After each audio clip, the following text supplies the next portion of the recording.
Bem-vindos a mais uma análise aprofundada aqui no nosso espaço. Hoje, vamos dar uma olhada em fontes baseadas no livro dos Juízes. É o 7º livro da Bíblia hebraica, né? Exatamente. E essas fontes, elas descrevem um período bem turbulento mesmo na história de Israel. Foi logo depois da morte de Josué, sabe? Ah, sim. Quando a conquista da Terra Prometida ainda não estava completa e faltava aquela liderança centralizada que Josué representava. Isso. E o que as fontes mostram é um cenário de muita instabilidade. E tem um ciclo, né? Um padrão que se repete de forma quase trágica. Que ciclo seria esse? Olha, basicamente é assim. O povo se afasta da aliança com Deus. Aí eles começam a adorar outros deuses, sabe? Dos povos vizinhos. Entendi. A idolatria. Isso, a idolatria. Aí, como consequência, eles sofrem opressão de inimigos, ficam numa situação difícil, clamam por ajuda. Desesperados, imagino. Exato. E aí Deus, por misericórdia, envia líderes temporários. São os juízes, para libertar o povo. E que líderes, hein? As histórias são marcantes. Figuras como Otoniel, o Eude, que era canhoto, a profetisa Débora. Gideão, que era todo inseguro no começo. E claro, Sansão, né? O mais famoso, talvez. Sem dúvida. Então, a nossa missão aqui é mergulhar nessas narrativas, tentar entender esse ciclo e ver o que a gente pode tirar disso, né? Sobre liderança, fé, as consequências da desordem. Exatamente. Vamos tentar desempacotar tudo isso tudo. Beleza. Então, vamos começar. Como é que estava a situação logo depois que Josué morreu? Qual o ponto de partida? Bom, as fontes começam mostrando as tribos tentando continuar a conquista, né? Judá assume a liderança, consegue algumas vitórias iniciais. Tem aquele episódio do rei Adoni-Bezeque, né? Que eles cortam os polegares e os dedões dele. Isso.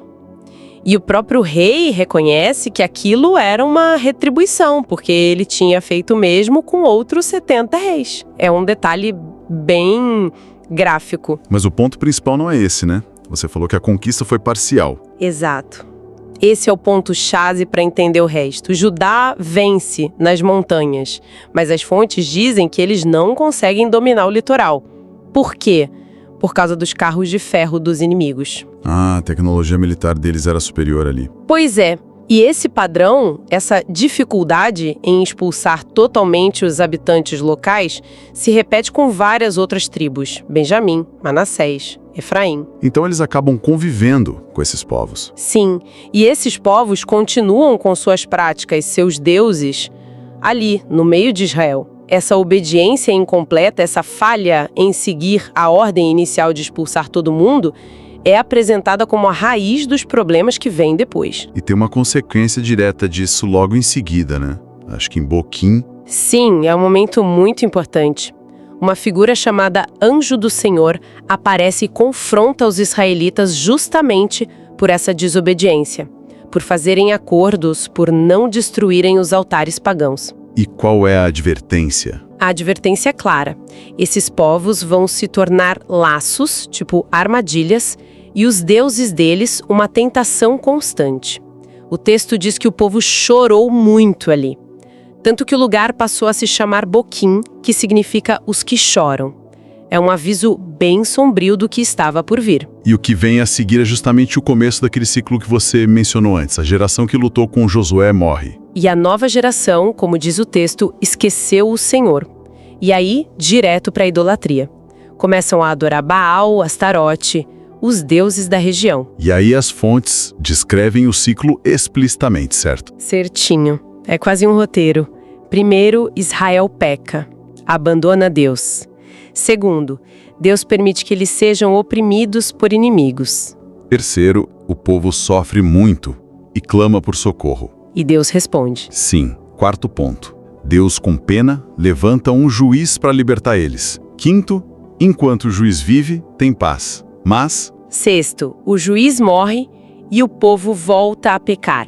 Às vezes, pior do que antes. É isso. Exatamente esse padrão. E ele vai se repetir várias e várias vezes ao longo do livro. É a espinha dorsal da narrativa. O primeiro exemplo disso é com o rei da Mesopotâmia, Cuxã Alguma coisa assim. Cushan-Risataim.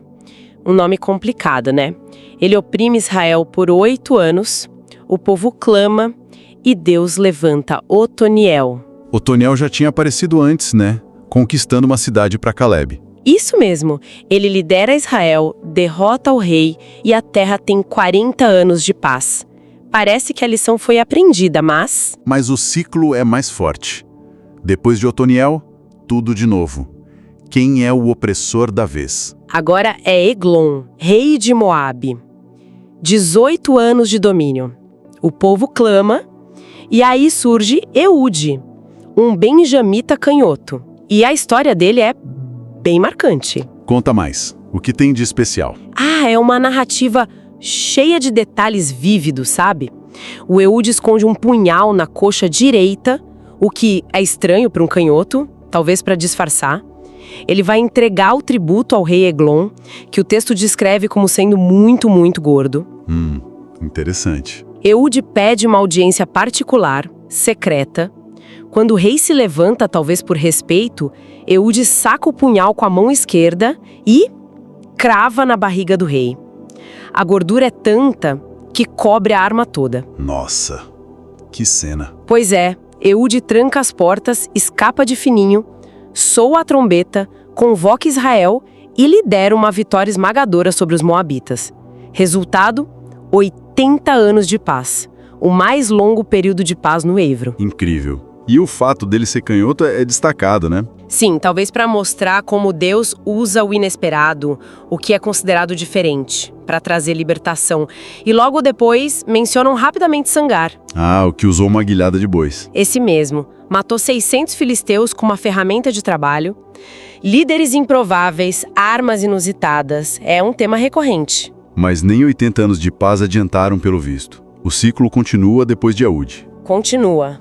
Novo pecado, nova opressão. Agora é Jabim, rei de Canaã, e o comandante dele, Sísera.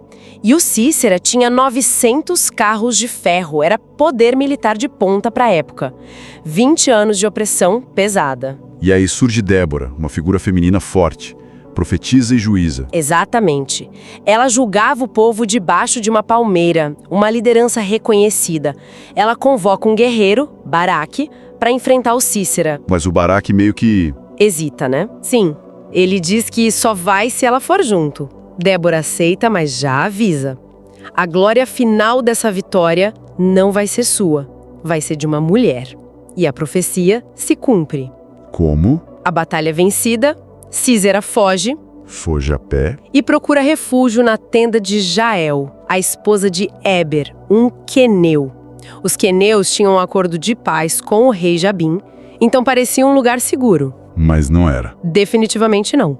A Jael acolhe o Sísera, dá leite para ele, mas quando ele pega no sono, exausto, ela pega uma estaca de tenda e um martelo e crava na têmpora dele, matando ele ali mesmo. Puxa, outra morte chocante e inesperada. Exato, um ato brutal, mas que cumpre a profecia de Débora.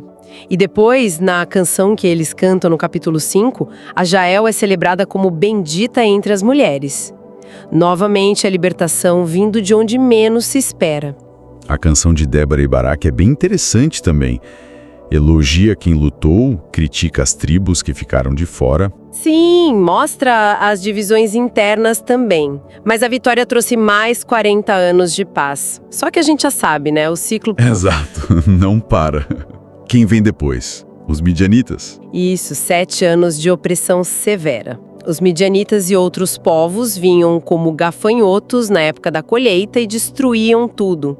Os israelitas tinham que se esconder em cavernas. Era uma situação desesperadora. O povo clama de novo. E Deus responde como? Primeiro mandam um profeta para dar uma bronca, né? Para lembrar que a culpa era da infidelidade deles. Mas depois, sim, chamam um libertador. Gideão. Gideão, aquele que estava malhando trigo escondido, com medo. Esse mesmo. O anjo do Senhor aparece para ele, chama de homem valente, e a resposta do Gideão é pura dúvida. Se Deus está conosco, por que tudo isso está acontecendo? Ele se sente o menor da família mais podre. Bem humano, né, essa reação. Totalmente. Mas Deus o comissiona mesmo assim. Gideão pede sinais para ter certeza, a lã seca e o chão molhado, depois o contrário, e Deus pacientemente concede. E tem a história do exército diminuindo, né? Isso é impressionante. Muito. Deus diz que 32 mil homens é gente demais, porque senão Israel ia achar que venceu pela própria força. Primeiro, manda embora os medrosos. 22 mil vão embora. Sobram 10 mil. Ainda é muito. Para Deus, sim. Aí vem o teste da água. Quem bebesse a água levando a mão à boca como um cão, ficava. Quem se ajoelhasse para beber, saía. Sobraram só 300 homens. 300 contra um exército enorme.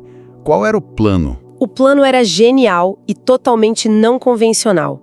Gideão ouve um sonho de um soldado inimigo que confirma a vitória.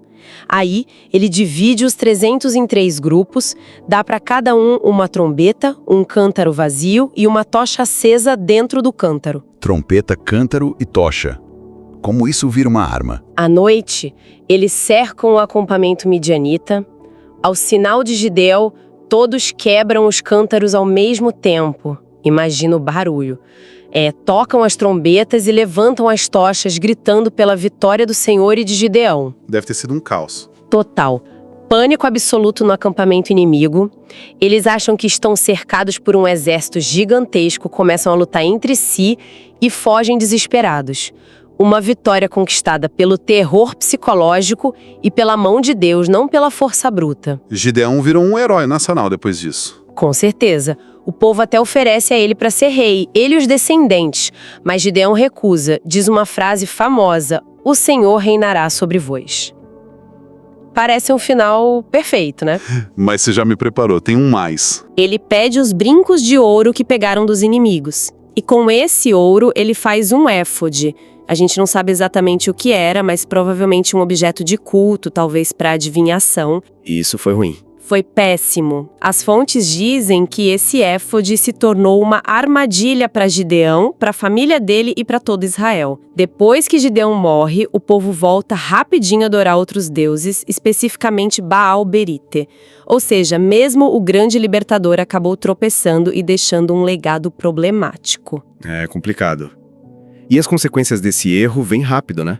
Com o filho dele, Abimeleque. Rapidíssimo. Abimeleque era filho de Gideão com uma concubina de Siquém. Ele não tinha o mesmo status dos outros filhos e ele decide que quer ser rei sim. E como ele faz isso? Da pior forma possível, ele vai até os parentes da mãe em Siquém, faz um discurso lá, consegue dinheiro do templo desse Baal-Berite, contrata uns homens violentos e mata 69 dos seus 70 meio-irmãos em cima de uma pedra. Só escapa Jotão, o caçula. Meu Deus, 69 irmãos. Sim, um massacre para eliminar a concorrência. E aí, o pessoal de Siquém coroa Abimeleque como rei. Mas o Jotão que escapou faz alguma coisa? Faz. Ele sobe no Monte Gerizim e conta aquela famosa fábula das árvores, a oliveira, a figueira, a videira. Todas as árvores úteis recusam ser rei. Só o espinheiro, inútil, aceita, mas ameaça queimar todo mundo se não o aceitarem. Uma crítica direta a Abimeleque, a quem o apoiou. Exato. E termina com a maldição, prevendo que Siquém e Abimeleque se destruiriam mutuamente. E é o que acontece. Depois de 3 anos, Deus envia um espírito mau, diz o texto, entre eles. Siquém se rebela. E Abimeleque reage como? Com violência extrema. Esmaga a rebelião, destrói a cidade de Siquém, salga o terreno e queima vivos uns 1000 refugiados numa torre. Que brutalidade! Mas o fim dele também chega. Ao atacar outra cidade, Tebes, uma mulher lá de cima da muralha joga uma pedra de moinho que acerta a cabeça dele. Uma mulher de novo. Sim, e ele, agonizando, pede para o seu escudeiro matá-lo com a espada. Para quê? Para não dizerem que uma mulher o matou. Que ironia, né? Um fim humilhante para essa tentativa de monarquia baseada em sangue. A maldição de Jotão se cumpriu. Depois dessa história terrível, o livro volta a falar de juízes normais. Sim, menciona rapidamente Tolá e Jair.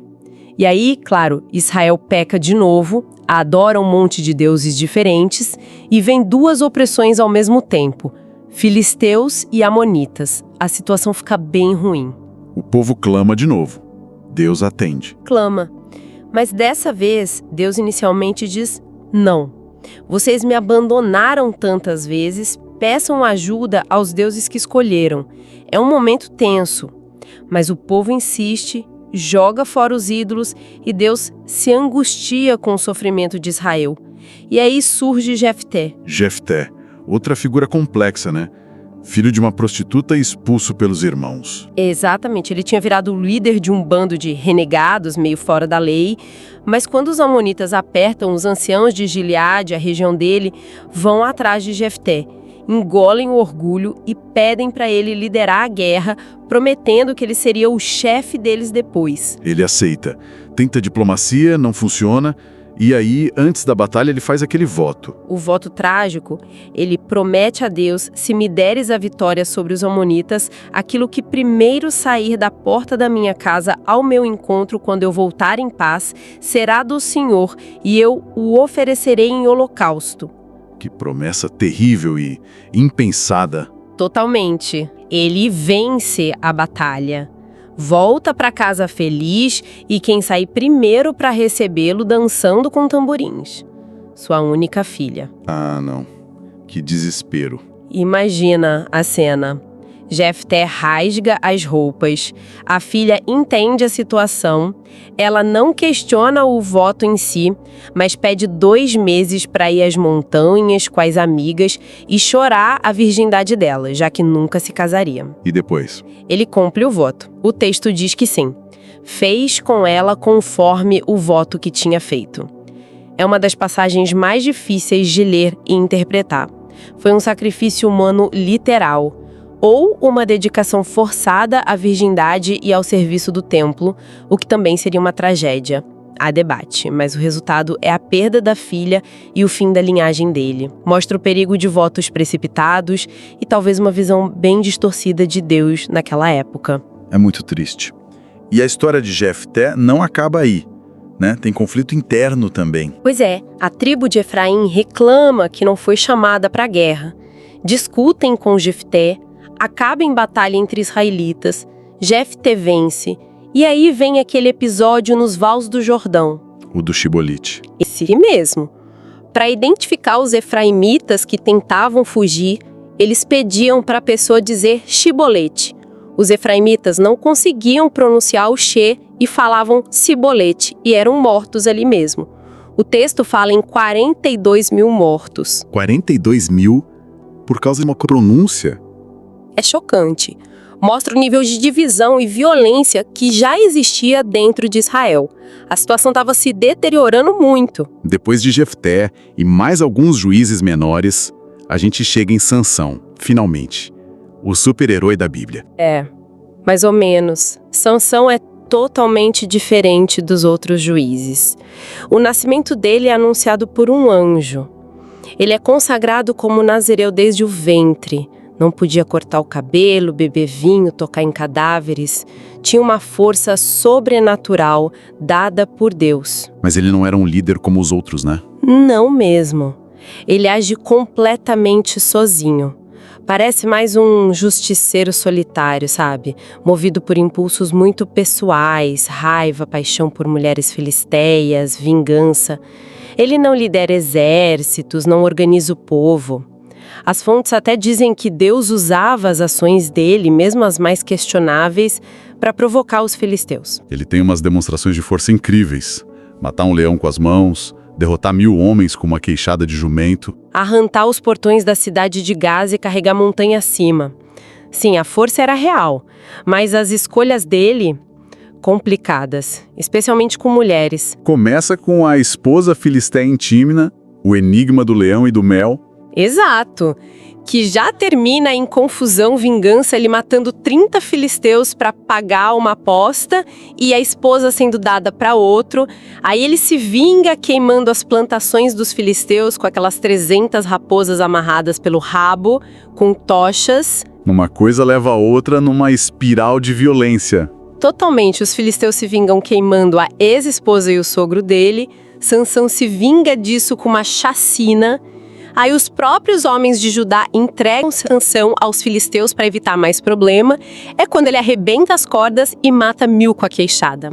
E depois disso tudo, ele ainda se envolve com Dalila. Pois é, Dalila, os líderes filisteus veem aí uma oportunidade, oferecem uma fortuna para ela descobrir o segredo da força dele. E ela tenta várias vezes, né? Ele engana ela. 3 vezes. Cordas de arco novas, cordas que nunca foram usadas, tecer as tranças dele no tear. Nada funciona. Mas a Dalila não desiste. Fica insistindo, pressionando, dia após dia, até que ele não aguenta mais. E ele conta. Revela que a força está no cabelo nunca cortado. O símbolo do voto de Nazireu dele era a ligação visível com a fonte do poder dele, que era Deus. E aí é o fim da linha para ele. Sim. Dalila o faz dormir no colo dela, chama um homem para cortar as 7 tranças, e o texto diz algo crucial. Não sabia ele que já o Senhor se tinha retirado dele.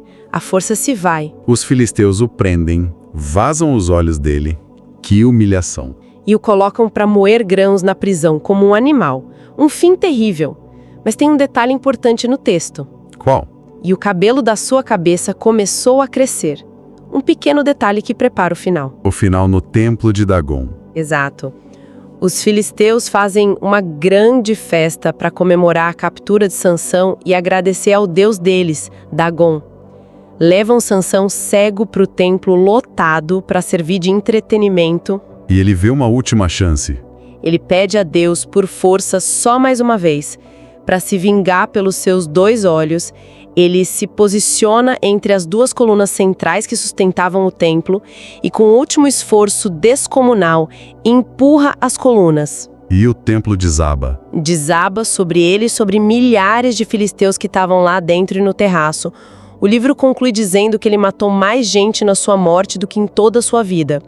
Um fim trágico, mas também um ato final de destruição contra os opressores. Que história, hein?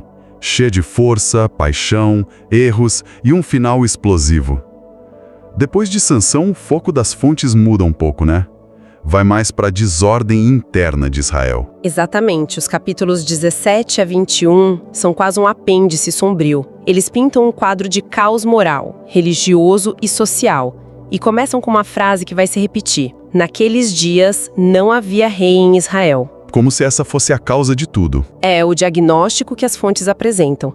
A falta de uma liderança central e principalmente fiel a Deus levou a esse caos. A primeira história é a de Mica. O que tem essa história? Mostra a anarquia religiosa total. O Mica rouba dinheiro da mãe, depois devolve. A mãe usa para fazer um ídolo. Ele monta um santuário particular em casa, com outros ídolos, veste sacerdotal e consagra o próprio filho como sacerdote. Mas sacerdote não tinha que ser levita. Exatamente. Aí aparece um levita viajante procurando emprego. O Mica contrata ele na hora. Acha que agora sim, com um levita oficial, Deus vai abençoá-lo. Mostra a confusão total sobre o culto e a lei. E esse levita e os ídolos acabam sendo roubados, né? Pela tribo de Dan. Isso, a tribo de Dan ainda não tinha conquistado o seu território. Mandam espiões que passam pela casa de Mica, veem o levita e os ídolos, depois 600 guerreiros de Dan passam por lá, roubam tudo, os ídolos, a veste, o levita, e convencem o levita a ir com eles. É melhor ser sacerdote de uma tribo inteira do que de uma família só, né? O levita aceita na hora. Aceita feliz da vida. Aí os danitas vão pro norte, massacram uma cidade pacífica chamada Laís, reconstroem e chamam de Dan, e estabelecem lá o santuário idólatra deles, com esse levita roubado e seus descendentes como sacerdotes. E o texto ainda diz que esse levita era neto de Gerson, filho de Moisés. Uma ironia triste. Nossa, que bagunça religiosa e moral. Mas acho que a história mais chocante vem depois, né? A do levita e a concubina. Sem dúvida, é uma das narrativas mais perturbadoras de toda a Bíblia. Começa de novo. Naqueles dias não havia rei em Israel. Conta essa história. É bem pesada, né? Muito. Um levita viaja com sua concubina. Eles precisam pernoitar em Gibeá, uma cidade da tribo de Benjamim. Ninguém oferece hospitalidade, exceto um velho que também não era dali. Até aí, ok. Mas a coisa piora. piora muito. À noite, homens da cidade, descritos como filhos de Belial, homens perversos, cercam a casa e exigem que o velho entregue o levita para eles, para abusarem sexualmente dele, igualzinho à história de Sodoma e Gomorra. Que horror! E o que acontece? O velho, numa tentativa desesperada e horrível, oferece a própria filha virgem e a concubina do levita no lugar dele. Os homens recusam. Aí, o próprio levita empurra a concubina para fora da casa. Ele entrega ela. Entrega. E os homens a violentam brutalmente a noite toda. De manhã, ela cai morta na porta da casa. Meu Deus. É terrível. E o que o levita faz depois é ainda mais macabro. Ele coloca o corpo dela sobre o jumento, leva para casa, corta o corpo em 12 pedaços e envia um pedaço para cada tribo de Israel. 12 pedaços. Por quê? Era uma forma chocante e extrema de convocação. Uma mensagem brutal que dizia: vejam o que aconteceu. E isso exige uma resposta. E funcionou. As outras 11 tribos ficam horrorizadas e se reúnem para agir contra Gibeá. Eles pedem para a tribo de Benjamim entregar os culpados? Pedem, mas Benjamim se recusa. Pior, eles mobilizam seu exército para defender Gibeá e aqueles homens perversos escolhem a solidariedade tribal acima da justiça. Isso leva a uma guerra civil. Israel contra Benjamim. Uma guerra civil terrível. E no começo, Benjamim, mesmo em menor número, vence as primeiras batalhas. Israel perde dezenas de milhares de homens. Eles ficam desesperados, choram, jejuam, consultam a Deus de novo. E Deus responde o quê? Dessa vez, Deus promete a vitória. Israel arma uma emboscada, consegue atrair os benjamitas para fora de Gibeá, incendeia a cidade e aí cerca e massacra o exército de Benjamim. Um massacre mesmo. Quase um extermínio. O texto diz que só 600 homens de Benjamim conseguem escapar e se refugiar numa rocha. As outras tribos, então, varrem o território benjamita, matando homens, mulheres, crianças, animais e queimando as cidades. Uma retaliação de uma violência espantosa. Mas aí surge outro problema, né? Eles percebem que quase eliminaram uma das 12 tribos. Exato, o remorso bate forte. Eles se reúnem e choram. Uma tribo foi cortada de Israel. E percebem o dilema. Eles tinham feito um juramento em Mispa, antes da guerra, de não dar seus filhos em casamento aos benjamitas. Como os 600 sobreviventes iam arranjar esposas para reconstruir a tribo? Como eles resolvem isso? As soluções são estranhas, né? Muito estranhas e moralmente bem questionáveis. Primeiro, eles lembram que a cidade de Jabe-Gileade não tinha participado da assembleia nem do juramento. Então, mandam 12 mil soldados lá, matam todo mundo, exceto 400 moças virgens, e entregam essas moças para os benjamitas. 400? Mas eram 600 homens. Ainda faltavam esposas. Faltavam 200. Aí vem a segunda solução. Os líderes de Israel instruem os benjamitas restantes a irem para Siló, onde haveria uma festa religiosa anual. Eles deviam ficar escondidos nos vinhedos. Quando as moças de Siló saíssem para dançar... Eles deviam raptar as moças. Exatamente. Cada um pega uma e leva embora como esposa. E os líderes se comprometem a acalmar os pais e irmãos das moças raptados, dizendo que, como elas foram roubadas e não dadas, o juramento de Mispa não foi quebrado. Uma ginástica moral bem complicada. É inacreditável. Uma sequência de violência, juramentos impensados e soluções baseadas em mais violência e engano. Pois é, os benjamitas fazem isso, conseguem as esposas que faltavam, voltam para sua terra e reconstroem as cidades. E assim, termina o livro. Com aquela frase final, né? Que resume tudo. Exatamente. Naquele tempo, não havia rei em Israel e cada um fazia o que bem queria, ou, como algumas traduções dizem, o que parecia certo aos seus próprios olhos. É o fecho perfeito para esse período de caos. Uau! Que mergulho intenso foi esse, hein? A gente sai dessas fontes com um retrato muito forte de uma época de extremos, né? Totalmente.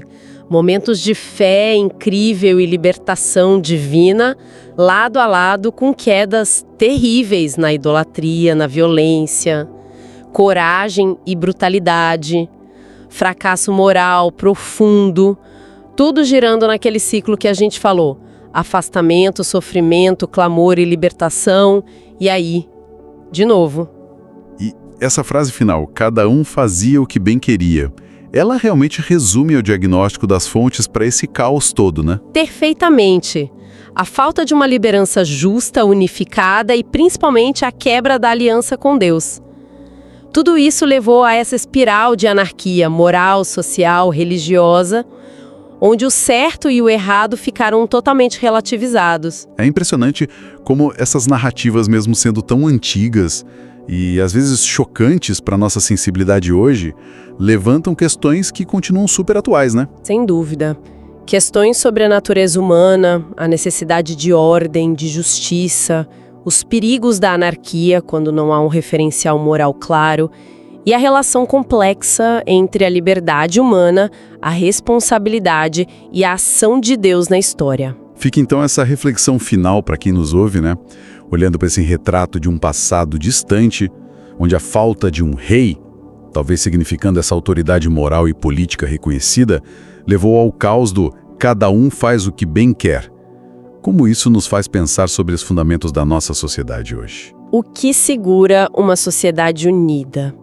O que acontece quando os valores se dissolvem e cada um realmente só faz o que parece certo aos próprios olhos? É uma questão que atravessa os séculos com certeza, e vale a pena continuar pensando sobre ela.